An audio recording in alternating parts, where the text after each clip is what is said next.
আলহামদুলিল্লাহ আলহামদুলিল্লাহ স্পোর্টাইয়া পড়ছি। আল্লাহ পাক পচিয়েছে, কারণ জিয়া পরিবারের ভালোবাসার কারণে আজকাল লক্ষ লক্ষ মানুষ এই ঢাকা শহর তারেক জিয়ার একটু কথা শোনার জন্য আমরা চলে আসলাম। লক্ষ লক্ষ মানুষ কী ধরনের ভালোবাসা জিয়া পরিবারের প্রতি মানুষের থাকতে পারে নতুন করে আবার প্রমাণ করে দিয়েছে এই বাংলাদেশের মানুষ। এই 17 বছর এই নির্যাতন অত্যাচার তার মাধ্যমে একটা কর্মী কিন্তু দল ছেড়া যায় না, এটা আবার নতুন করে প্রমাণ করেছে জিয়া পরিবারের প্রতি কী ধরনের ভালোবাসা থাকতে পারে এই দেশের জনগণের মানুষের। আজকে আবার নতুন করে ইতিহাসের পাতা লেখা হয়ে গেছে তারেক জিয়ার এই অনুষ্ঠানে। কারণ কী ধরনের ভালোবাসা থাকতে পারে, কি এর 50 লাখ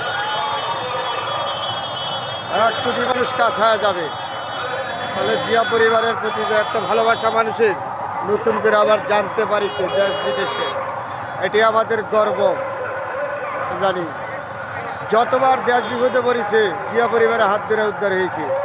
যেমন যুদ্ধের সময় শহীদ প্রেসিডেন্ট জিয়াউর রহমান যুদ্ধ করেছে না, স্বাধীনতা ঘোষণা করেছে, শুধু ঘোষণা করে বসে না, এদেশের জনগণের জন্য যা করার দরকার শহীদ প্রেসিডেন্ট করছে। বেগম জিয়া সারা জীবন গণতন্ত্রের জন্য সংগ্রাম করে গেছে, তার এই যোগ্য সন্তান তারেক জিয়া আজকে তো এই দেশের জনগণের জন্য 17 বছর পরে আবার এই দেশে আসছে। চিন্তা করেন দেশের ভালোবাসা তারেক জিয়ার প্রতি, জিয়া পরিবারের প্রতি এই লক্ষ লক্ষ মানুষের ভালোবাসা নতুন করে আবার প্রমাণ করে দিয়েছে বাংলাদেশের মানুষকে। ইতিহাসের পাতায় লেখা থাকবে আজকে এই তারেক জিয়ার সংবর্ধনা অনুষ্ঠানে হাজার হাজার লক্ষ লক্ষ মানুষ জনতা এই রাস্তাঘাটে। চিন্তা করছেন সাথে শেয়ার করছি কী ধরনের ভালোবাসা থাকতে পারে এই জিয়া পরিবারের প্রতি। আজকে এই রাস্তায় মানুষ নেমে গেছে, হাজার হাজার মানুষ, যেদিকে তাকাবেন এদিকে লক্ষ লক্ষ মানুষ, এদিকে যেদিকে তাকাবেন এদিকে লক্ষ লক্ষ হাজার হাজার মানুষ। এই জিয়া পরিবারের প্রতি এত ভালোবাসা দেশের মানুষের নতুন করে আবার প্রমাণ করে দিয়েছে।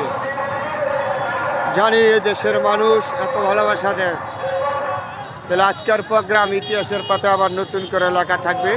সবাই ভালো থাকবেন, সবার জন্য দোয়া রইল আজকের জন্য।